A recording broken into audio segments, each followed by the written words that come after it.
John Kander and Fred Ebb are the subject of our final lecture. I am going to wrap up a little bit with some talk about what's been happening in contemporary Broadway and just kind of bring you up to date. But this is really the last unit we'll cover in depth, and it's a good one. It's really an important one. John Kander began his career in the 1950s as a pianist for acts like The Amazing Adele, some people who were sort of left over from vaudeville, and who wound up in a lot of cabaret-type acts with Little C. He was born in Kansas City and kind of became part of a big jazz scene in the center of our country. Kansas City was also a real hotbed of big band and jazz music for many years, and kind of began there. In 1962, he came to New York, made his debut as a composer. The show flopped that he was working on. It was a show called The Family Affair, but it introduced his talents to the show's young producer, a man named Hal Prince. And that same year, Prince introduced him to a lyricist named Fred Ebb. Fred Ebb actually died in 2004 and left behind a treasure trove of posthumous material. And even today, we are still going through some songs by Kander and Ebb that have been rediscovered. Ebb began writing material for nightclub acts and revues. He worked on a TV show called That Was the Week That Was, sort of a semi-musical predecessor to The Daily Show, where folks would come out and write kind of ditties and satirical music about the news of the day. Ebb himself was also coming off of a flop, a show called Morning Sun. That one ran just 8 performances and was canceled. It was suggested that the pair work together and that Kander should focus more on music and that Ebb should focus more on words. Up to that point, both of them had been composer-lyricists like Sondheim, but after they got together, Kander became exclusively a composer, Ebb became exclusively a lyricist. They had some early success. They wrote a few songs just to test their work together, including a song called My Coloring Book in 1965, and those songs would be picked up by an actress named Liza Minnelli. Liza Minnelli, Judy Garland's daughter, obviously, would become a big part of Kander and Ebb's career as she would play the leading role in perhaps their most famous musical, in their greatest hit. Cabaret, the show from 1966, is a revolutionary musical in its own right. It is based upon a play called I Am a Camera by John Van Druten, and it had also been inspired by a book called Stories of Berlin by Christopher Isherwood. Cabaret, if you're not familiar with it, it tells the story of an American writer named Cliff who comes to Berlin in the 1940s, ostensibly to write and to meet people and to find inspiration for his writing. He certainly finds that. He finds a young woman named Sally Bowles, who is British, who's an expat, also living in Berlin, who is a nightclub singer, and whose entire character seems to be built around the notion that if you put up a very a front of sort of, well, everything will turn out fine in the end, let's just party and forget about our problems, and that sort of false face of cheer and optimism, that it's a way of running from your responsibilities. She works at a place called the Kit Kat Club. The play is structured as a sort of a play within a play. The MC of the club, who seems to have a multiple nationality. He may be German. Sometimes his accent thinks he may be French. He may be British. He tries to be all things to all people. He's also very decadent, and the decadent acts within the club comment, almost like a Greek chorus, directly on the main plot of the story, which is the romance between Cliff and Sally. Coupled with that, in the soubrette role here, you have an older couple, Frau Schneider and Herr Schultz. Herr Schultz is Jewish.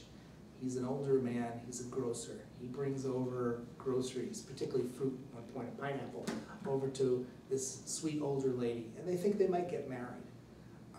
When someone throws a brick through his window, pointing out that he is Jewish and she is not, he tries to say it'll be fine. You shouldn't worry about these sort of things. It's just children playing, and we should just put our head in the sand and forget about it. This is really the theme of Cabaret. Cabaret is one of those shows which manages to come back to its, what we call the seed in dramaturgy or content analysis. It comes back to its theme again and again and again. And the theme seems to be, if we hide from something evil, maybe it will go away. And by doing that, are we shirking our responsibilities as citizens? In that respect, Kander and Ebb go one step further from some of the folks like Oscar Hammerstein and others who wanted to teach a lesson using a musical. Sometimes Kander and Ebb's musicals point a finger directly at the audience. Sometimes they actually don't just try to edify people, they almost accuse them. They almost say, by standing by when terrible things happen, you're part of the problem. If you're silent when something horrible happens, does that amount to supporting it? And Cabaret, in the case of the rise of the Nazi Party in Germany, is very much about that. It's about how decadence and escapism and avoidance kind of lead to a situation that gets worse and worse. Sally also, at one point in the play, discovers that she's going to have a baby. And Cliff is very excited to bring her home to America, where he can set her up with him. And the two of them can live in a normal neighborhood, and she can stop being a nightclub singer. And Sally is, it would seem, so frightened by what would amount to the responsibility of being a traditional person in a traditional family, that she does away with the child and comes back saying that, well, she did what she had to do to continue her life the way she felt it needed to go. And Cliff is heartbroken because he had no say in that. This is certainly the first time I can think of that a musical deals with that particular topic. And it deals with it in such a way that, again, it suggests this sort of avoidance of evil, this idea of confronting things is too difficult, and that we should just ignore bad things. It's funny that Cabaret and the other major Kander and Ebb musical, Chicago, from 1975, sort of operate on alternate themes. Cabaret is very much about avoiding evil, hiding from it, and ignoring it. And Chicago is very much about glorifying evil, pointing it out, and putting it out on the front page and turning it into entertainment. Many of you are probably already familiar with Chicago, the film that won several Oscars a few years ago, and the tour that seems to endlessly come around. It seems to be a show that will never close. Cabaret is a remarkably successful piece in its own right. The way that it was written and composed is historically significant and unique, and I want to get into that in a moment. But if you're not familiar with the piece, it is about largely two women, and I guess one could extend to a group of women who are in the Cook County Jail in Illinois for murder for various reasons, and about how through the legal system and through the press in particular, they rise and become essentially vaudeville stars. And they become popular. People want to come gawk at these people because they happen to be attractive and they happen to be photogenic. Their crimes are sort of glossed over in America's quest to just sort of see the next big thing. This piece, Chicago, is also filled with this sort of dark jazz. It recalls the 1920s in which it takes place, but at the same time it has a much more modern set of arrangement for the orchestra. Perhaps the most unique thing about Chicago, however, is that Chicago is one of the only musicals I know, perhaps one of the only musicals in history, that in many cases was composed after it was choreographed. Let me talk to you about that for a minute. In order to do so, I have to tell you that this is probably the best example in a very long career of choreography by one Bob Fosse. And I'm going to talk to you a little bit about Fosse in this lecture as well. Fosse was a real unique individual, to say the least, and really revolutionized choreography and did some things with choreography that we still do today that up until him had not been tried. In the case of Chicago, just to kind of wrap up that piece of the story first, most musicals have a choreographer today. A song is written, and the director, or maybe the composer, someone, will go to the choreographer and say, what do you got for this? Can you come up with some steps that work for this song and that we can use to advance the story, etc. And most good choreographers, there's two ways that choreography is done: the bad amateur way and the professional way. The bad amateur way is maybe if you've been in a play or done some choreography, you've dealt with both, or if you dance, you've dealt with both of these kind of people. A bad choreographer will say, oh, you move here, you lift your arm when the song has this lyric in it, or you change your pose when this part of the song comes up. Good choreographer works in what we call counts. Therefore, in a dancer's head, they don't even necessarily have to pay attention to the melody of the song. What they're really doing is they're counting sets of 8 and matching particular movements to those counts of 8. 1, 2, 3, 4, 5, 6, 7, 8. 2, 2, 3, 4, 5, 6, 7, 8. They do that, and then there's a map with each kind of set of 8 that's when this particular physical step takes place.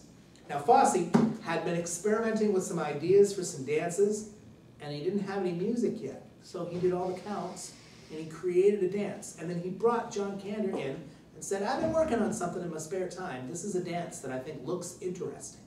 Do you think you, in turn, can write a song with this many counts of 8 in it that wraps around these movements? And Kander went back to Fred Ebb, and together they wrote a song called Cell Block Tango, and another song called All That Jazz, and pretty soon they found they were working pretty well with this very unique method of working.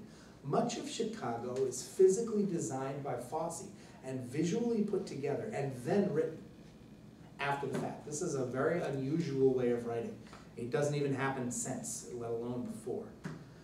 Bob Fosse, much of Kander and Ebb was choreographed by Bob Fosse, as was much of Adler and Ross and some other major musicals as well. He was a legend, and he kind of took movements and images from burlesques and nightclubs and places like that and incorporated them into a new signature style of movement and staging. It could be said that Bob Fosse almost single-handedly invented the concept of jazz dance. When you took dance lessons up until Fosse, you might have needed a partner, or you'd partner with someone from the dance class, and you would learn waltzes, and you would learn foxtrots, and you would learn charlestons even, and things that for the most part involved a couple. Jazz dance involves a group of people as single individuals facing a mirror, often with a very minimal costume, and moving their entire body rather than just their feet in unusual fashion. This probably because A, it doesn't require partnering, B, it's a little less expensive, C, it just seems to be a better learning type of dance for a lot of people. It's now the predominant source for dance instruction, even for little children. Jazz dance has kind of taken over. It's also become a very go-to style as opposed to couples dance and choruses that dance and chorus girls and all that. It's also kind of become the go-to style in a lot of musicals because it lends itself a little bit better to sort of storytelling. A big trademark of Fosse was his fascination with the many different ways the human body could contort and bend and be positioned. And as a result, there'd be an awful lot of strange poses and really odd positioning of people. That was a big Fosse theme. Fosse also was very, very good as a choreographer at minimalism, at the idea that if no one is moving on the stage and then one person just moves a little bit, you will notice that little bit of movement and it will become more important to the dramatic picture overall. Finally, another thing about Fosse is that he believed up until his work, particularly with women on stage, the feeling was we had chorus girls in shows like the Gershwins and Cole Porter and those folks wrote, where the basic communication between performer and audience was, I am here to please you, love me. I am out here smiling, facing out, with arms outstretched and head upwards, dressed up, really fancy outfit, perhaps with some sort of a headdress or something. And my goal, sexist as it sounds, if I'm that kind of a performer, is that I am a gift to you, the audience. And you have to decide to accept me, and I am fighting for your acceptance. This was what Fosse felt was going on in a lot of early showgirl type theater choreography. And what he felt should be going on, and what he really helped to create, was instead that the communication between actor and audience was, take me as I am. I challenge you to accept me. What are you going to do about it? I'm going to stand here, and if I have, if an actor has fishnet stockings, they have a hole in it, tough. If the person has their shoulders slumped or their hand on their hip, and they're not smiling, then that is more empowering, because that's not their job to smile just for who the heck are you. And that, according to Fosse, he said, was even, in many cases, more sexy than the more subservient kind of eternally smiling showgirl. He thought there was more sex appeal to this sort of thing. He also thought there was more feminism and strength to this sort of thing. Fosse was not particularly loved in his own lifetime. He was born in Chicago. He began dancing as a way to get attention from his family and his friends. He became an accomplished tap dancer. He picked up jobs in burlesque halls, and he also worked at a lot of strip clubs where he claimed that he learned a lot of his ideas for choreography from strippers. He created choreography in the armed services where he was working there. He also picked up work dancing in films. At one point he had a dream to be the next Fred Astaire, but as I might have mentioned in an earlier lecture, he was nothing much to look at. He was balding, he was painfully thin. He had been diagnosed at a very early age with scoliosis, but went untreated, and as a result he was hunched over for much of his life. His shows, however, were remarkably successful. He had a number of relationships with a number of women, sometimes all at the same time. People like Anne Reinking, Gwen Verdon, many of the people who were romantically involved with him would also be people that he would draw and write up choreography that would look particularly good on that person, and he would choreograph with sort of a muse, an inspiration in mind whenever he put these things together. In 1973, Fosse accomplished an incredible feat. He won a Tony Award for directing the musical Pippin. He won an Oscar Award for directing the motion picture version of Cabaret, and he won an Emmy Award for directing a Liza Minnelli television special. He became the only person in history to win all 3 major awards as a director and in the same year. I guess if you wanted to do a project in 1973, your best bet was to have it directed by Bob Fosse. He continued to write Broadway shows. He also occasionally directed, believe it or not, non-musicals, including a fascinating film called Lenny, about the life of comedian Lenny Bruce. He wrote a book about his life in 1978. He put together another film which was kind of about his life called All That Jazz, 1979, which was not so successful. His last original show on Broadway was Big Deal in 1986. In this one he used selections of jazz and Tin Pan Alley standards as his score. It was not a financial success. I mentioned about Frank Loesser, who was a chain smoker. Bob Fosse was an inveterate smoker. He was someone who had to have ashtrays with live lit cigarettes in different parts of a room so he could take a drag off of the one that was near him and continue working and choreographing and directing, and then walk across the room and have another one and not bother to deal with the first one. He also had multiple heart attacks, including one where he drove himself to the hospital and said, "Oh, I'm having another heart attack." And they said, "Are you sure?" And he said, "Yeah, I've had them before, just please admit me."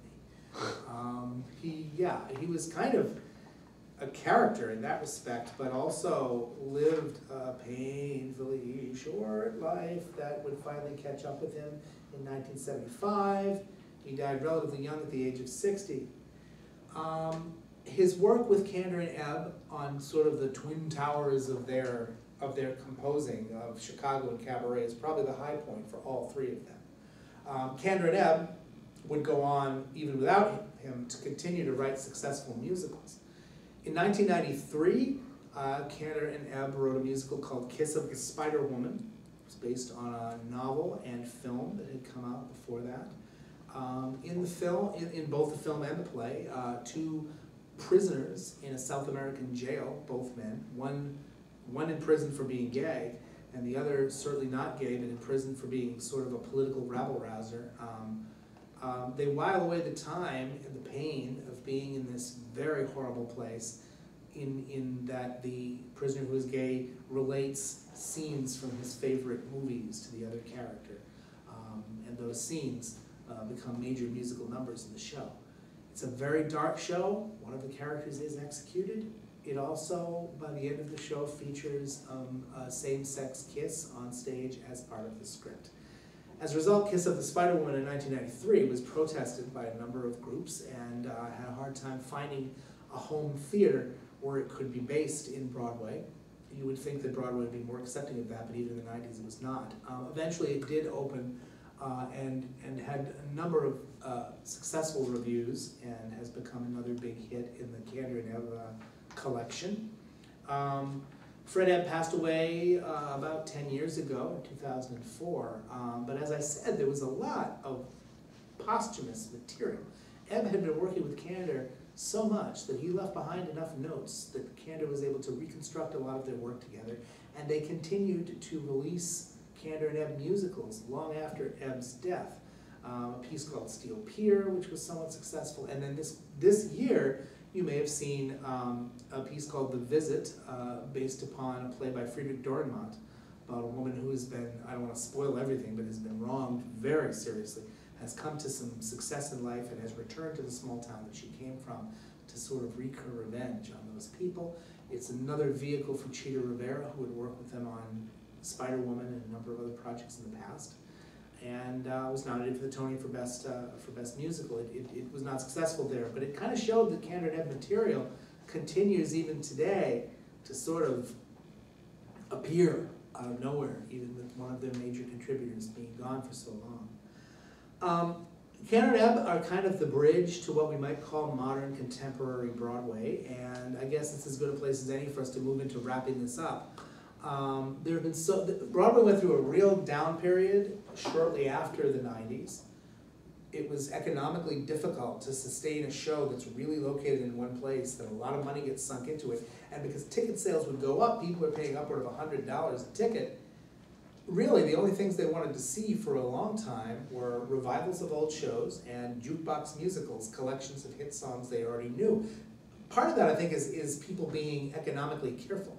You know, you can't lay down $100 for something that you don't know anything at all about it. It gets very tough to market. That would change eventually. Shows like Rent, shows even recently with a Book of Mormon and some shows that managed to make the connection between here's some material that's on people's mind, and maybe here's a composer or a celebrity or a person that people know, but here's a unique and original work. And I'm really happy to say that we're in a much better place here in 2015 than we were even just when I began Emmanuel some years ago. I think that the musical has really finally recovered and has become kind of still a very relevant art form. Well, this brings us to a close. This kind of brings us to an end with all that we've talked about. I am so appreciative of Christian Kelly, who's helped me out by filming all of these and hiding behind that camera there.